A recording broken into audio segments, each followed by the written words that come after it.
Hello everyone, I am Sonika.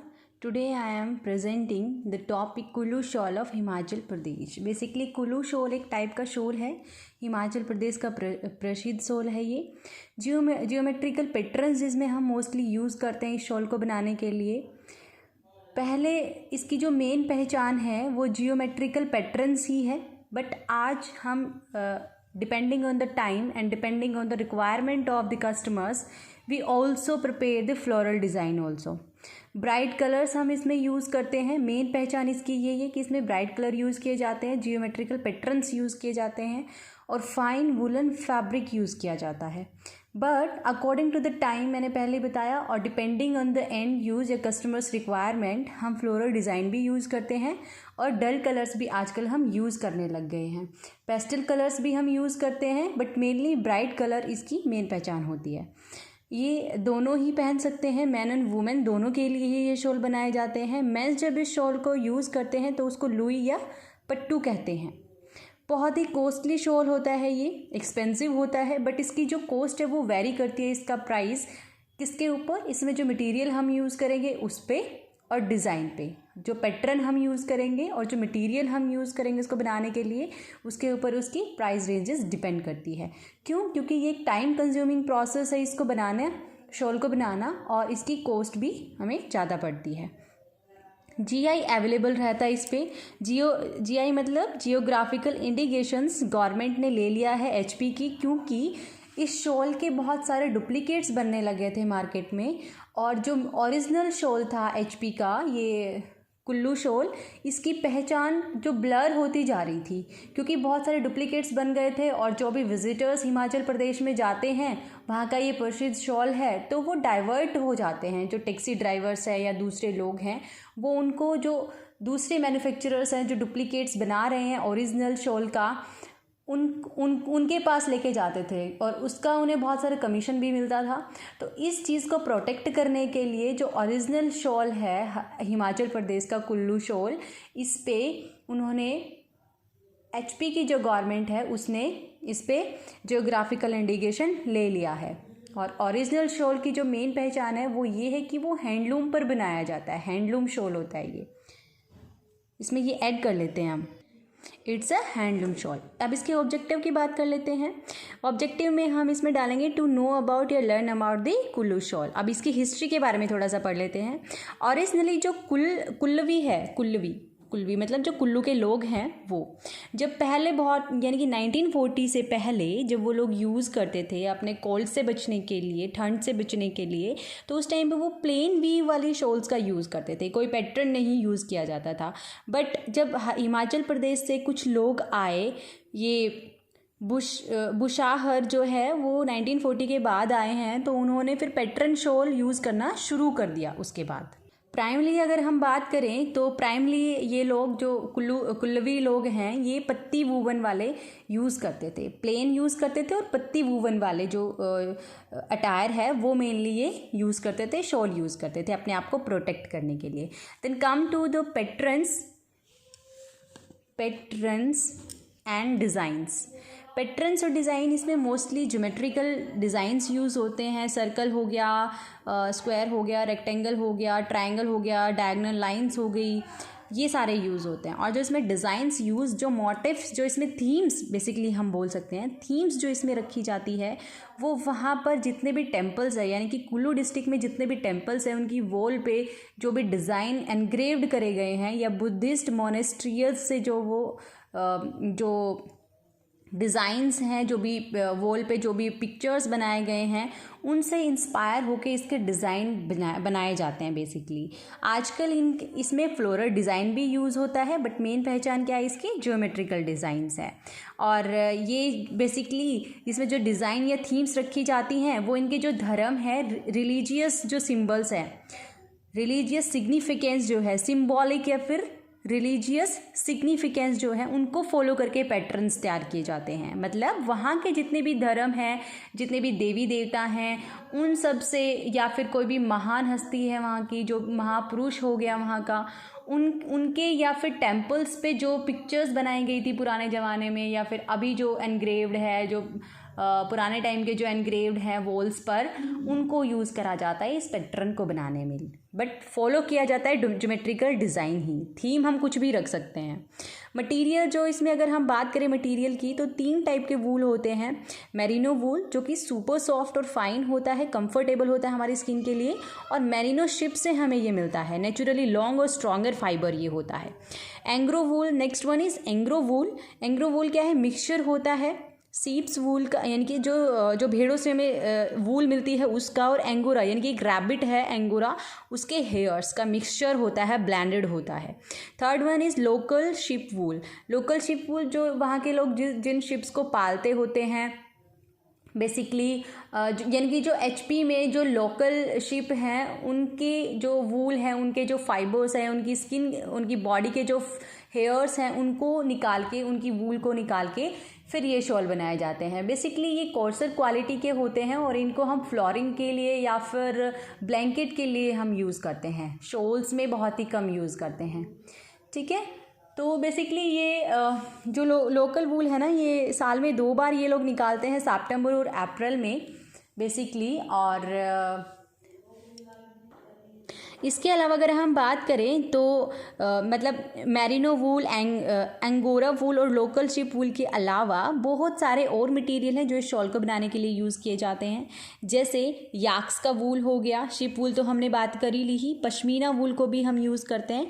और दूसरे hand crafted material मतलब जैसे हमने कोई सिंथेटिक यार्न ले लिया, सिंथेटिक फाइबर हमने ले लिया, उसका हम यूज़ कर लेंगे बनाने के लिए, जहाँ पे हमें स्ट्रेंथ की रिक्वायरमेंट ज़्यादा है शॉल में, या फिर और कुछ एस्थेटिक लुक देने के लिए, या फिर दूसरी चीज़ों के लिए, तो उसके लिए भी हम ये यूज़ कर लेते हैं। इसमें बेसिकली जो कॉटन है वो एज अ वार्प थ्रेड, यानी ये वीविंग के थ्रू बनाया जाता है। जो ये शॉल है ये हैंडलूम पे वूवन फैब्रिक होता है, वूवन शॉल होता है एक तरह से। तो ये इसमें जो वार्प है, जो वीविंग है वो कैसे की जाती है, वार्प और वेफ्ट की इंटरमीनिंग से यानी कि एक दूसरे को आपस में क्रॉस करके। तो जो वार्प थ्रेड होते हैं वो कॉटन के होते हैं, यानी कि स्टेपल फाइबर हम एज अ वार्प यूज़ करते हैं। और एक्रिलिक जो कि एक सिंथेटिक यार्न है, उसको हम पैटर्न्स बनाने के लिए यूज़ करते हैं। कभी कभी ये जो सारे वूल पढ़े हमने, मेरिनो, लोकल और एग्रोवा, तो ये सारे जो वूल्स हैं इनका ब्लेंड्स भी हम यूज़ कर लेते हैं, depending upon the end use and the variety and the quality we want in our shawl.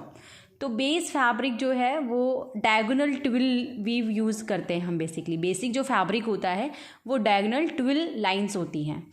Colours की अगर हम बात करें तो background colour white, black, natural grey या फिर ब्राउन होता है। पैटर्निंग कलर मैंने पहले बोला था ब्राइट कलर्स हम यूज़ करते हैं पैटर्निंग के लिए, या बहुत सारा यानी कि कलरफुल डिज़ाइन, मल्टी कलर जो पैटर्न्स है, जियोमेट्रिकल पैटर्न्स, वो हम बनाते हैं। पैटर्न्स किससे बनाए जाते हैं, वेफ्ट थ्रेड से। वार्प की ओनली प्लेसमेंट होती है और वार्प में सिर्फ प्लेन वीव डालते हैं हम, लेकिन जो डिज़ाइन है, जो पैटर्न है, वो हम वेफ्ट की हेल्प से बनाते हैं इसमें। तो पैटर्निंग जो कलर है वो red, orange, pink, blue, green, yellow, black and white, ये सब हो सकते हैं। आजकल पेस्टल कलर्स भी हम यूज़ करते हैं ब्राइट कलर के साथ साथ, और डल कलर्स भी कस्टमर्स की रिक्वायरमेंट के अकॉर्डिंग हम बनाते हैं। ये लिखा हुआ है यहाँ पे, bright colour are use for the design purpose woven by extra weft technique. यानी कि अगर हमें कोई डिज़ाइन बनाना है ब्राइट कलर का यूज़ करके, तो वो किसकी हेल्प से डिज़ाइन बना सकते हैं हम, वेफ्ट की हेल्प से। यानी कि वेफ्ट में हमें एक्स्ट्रा थ्रेड ऐड करना पड़ता है इसके लिए ना कोई भी। और इसमें जो मेन पहचान होती है ना इसके पैटर्न की, जो वेफ्ट के थ्रू हम करते हैं, पैटर्निंग बनाते हैं, उसमें कॉन्टिन्यूस थ्रेड हम यूज़ नहीं करते, उसमें हम स्टेपल्स यूज़ करते हैं। यानी कि जब एक एंड से दूसरे एंड तक तो पहुँचेगा नहीं, छोटे मतलब उनकी लेंथ कम होती है, जो वेफ्ट थ्रेड होते हैं उनकी लेंथ कम होती है, डिज़ाइन के अकॉर्डिंग हम रखते हैं। ठीक है, कोई कंटिन्यूस थ्रेड नहीं होता, ठीक है, जो कि एक एंड से शुरू होकर दूसरे एंड पे ख़त्म हो जाए। डिज़ाइन सिर्फ डिज़ाइन एरिया जितना हम थ्रेड लेते हैं। अब इसके प्रोसेस की बात कर लेते हैं। सबसे पहले विजुअलाइजेशन ऑफ डिज़ाइन और पैटर्न। विजुअलाइजेशन में क्या देखेंगे कि हमें क्या बनाना है अल्टीमेटली, मतलब किस तरह का हम डिज़ाइन, किस तरह का शॉल हम चाह रहे हैं, और हमारा जो एंड यूज़र है उसकी रिक्वायरमेंट्स क्या है, यानी कि थीम हम कौन सी रखेंगे। टेम्पल्स में मैंने बोला था जो वॉल्स पे जो डिज़ाइंस एनग्रेव्ड होते हैं उनसे इन्फ्लुएंस होके या किसी भी रिलीजियस से इन्फ्लुएंस होके कोई थीम डिसाइड करते हैं, तो वो थीम पहले हम डिसाइड करेंगे। उसके लिए रिक्वायरमेंट हमें क्या क्या पड़ेगी उसकी हम प्लानिंग करते हैं। विजुअलाइजेशन में बेसिक प्लानिंग होती है कैसा हमें बनाना है, और उसके लिए रिक्वायरमेंट क्या होगी हमारी, किस टाइप का हमें मटेरियल चाहिए, कौन सा वूल हम यूज़ कर सकते हैं, कौन से मेथड्स हम यूज़ कर सकते हैं, और उसके लिए हमें क्या बनाना पड़ेगा, डिज़ाइन तैयार करना पड़ेगा। अगर हम कोई डिज़ाइन तैयार भी कर रहे हैं तो उसकी पॉसिबिलिटी भी हमें देखनी है कि वो हमारा हम मतलब पॉसिबल है उसको बनाना, वो चीज़ भी हम चेक करते हैं। विजुअलाइजेशन एक डिज़ाइन तैयार करना, एक प्लान करना, what are the materials are required, what are the methods which will be better for the preparation of the shawl. ठीक है, तो उसके बाद फिर हमने विजुअलाइजेशन कर लिया पैटर्न का या थीम डिसाइड कर ली है, हमने अपना फैब्रिक भी तैयार कर लिया है, वूल भी डिसाइड कर लिया है, हमने अपनी प्लेन व्यू भी, वार भी, ये सब हमारा सब कुछ प्लान हो गया, सारे अरेंजमेंट्स हो गई हैं। अब हमें क्या करना है, एक ग्राफ पेपर लेना है, उस पर जो हम डिज़ाइन बनाएंगे, जो हम वीव डिज़ाइन इसमें बेसिकली होता है। डिज़ाइन मतलब जो वीव डिज़ाइन होगा, क्योंकि यहाँ पर हैंडलूम की बात हो रही है। हैंडलूम में हमें इंसर्शन करना है वेफ्ट का वार्प के अंदर, तो उसमें हम एक वीव तैयार करते हैं जिसमें हमें ये बताना होता है कि कितनी वार्प थ्रेड नीचे जाएंगे, वेफ्ट के ऊपर आएंगे कितने, मतलब किस तरह से इंटरलेसमेंट होगी हमारे वेफ्ट की इनटू द वार्प। ठीक है, तो एक ग्राफ पेपर पर हम ये पूरा डिज़ाइन प्लॉट कर लेते हैं। उसके बाद हमारी वीविंग स्टार्ट हो जाती है।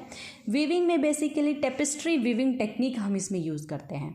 ठीक है, उसके बाद आफ्टर वीविंग ये पैकेजिंग हो जाती है, उसकी जो भी कटिंग्स रिक्वायरमेंट है, जो भी फिनिशिंग्स हमें चाहिए, या फिर हमें मॉइस्चराइजेशन चाहिए चमक के लिए, वो हम बेसिकली कर भी लेते हैं वूल के केस में। बट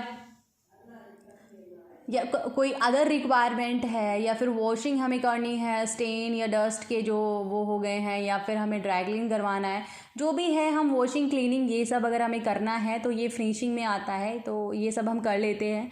या फिर डायरेक्ट पैकेजिंग भी हो जाती है और फिर वो हमारा रेडी होता है यूज़ करने के लिए। अभी मैं टेपेस्ट्री टेक्निक ऑफ वीविंग बताना चाहूँगी।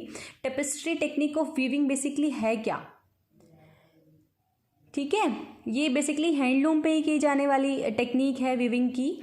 इसमें जो डिज़ाइंस है वो डिफरेंट कलर ऑफ थ्रेड, कौन से थ्रेड, वेफ्ट थ्रेड को यूज़ करके, वेफ्ट थ्रेड नहीं यान होता है, वेफ्ट यान को यूज़ करके, डिफरेंट कलर के वेफ्ट यान को यूज़ करके हम कोई भी डिज़ाइन क्रिएट करते हैं। और जो वेफ्ट यान होंगे वो शॉर्ट लेंथ के होंगे। ठीक है, मैंने पहले ही बताया था कि एक कंटिन्यूस यान यूज़ नहीं करते इसमें, शॉर्ट लेंथ वेफ्ट यान हम इसमें यूज़ करते हैं फॉर मेकिंग द डिज़ाइन। तो जैसे हमारे डिज़ाइन की रिक्वायरमेंट है उतने लेंथ की हम वेफ्ट यान जो है उसका यूज़ करते हैं। ठीक है, शॉर्ट लेंथ। और इसमें मेन पहचान ये होती है टेपेस्ट्री वीविंग की कि इसमें जो वेफ्ट थ्रेड हैं वो ही हमारे विजिबल रहते हैं मोस्टली, वार्प थ्रेड हमारे इनविजिबल रहते हैं, मतलब हिडन रहते हैं।